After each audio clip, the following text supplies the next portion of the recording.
Tanzania tukikuja hapo kuwasaidia kupigania maandamano yenu, nyinyi msiingilie. Au mapolisi wenyu mnaita polisi, au ni kama watchman huku kwetu. Nyinyi kenye mfanye, mtuambie tunaanza vita saa ngapi, ninafaa tumalize saa ngapi. Alafu nyinyi mwende nyumbani, muone television, muone venye jenzi wa Kenya wanapiganianga hii vita. Au mapolisi wenyu munasifu wa mapolisi, au ni kama watchman huku kwetu, wamebebanga tu marungu kila wakati na kuna Kenya wanafanyia. Hii vita tunawapigania vita ingine safi sana. Kwanza ni vita ingine kidogo. Hiyo ni vita ni kama vita ya kijiji.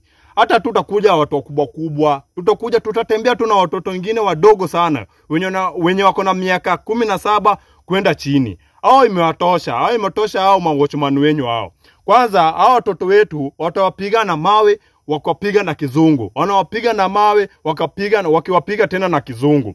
Tunakuja kuwasaidia kupigania ukombozi wenu, mmetafuta kwa muda mrefu. Hamna nguvu ya kupigania hivi vita. Nyinyi mko tu na nguvu ya kuimba na kupigwa manyunguru na kupigwa huko nyuma.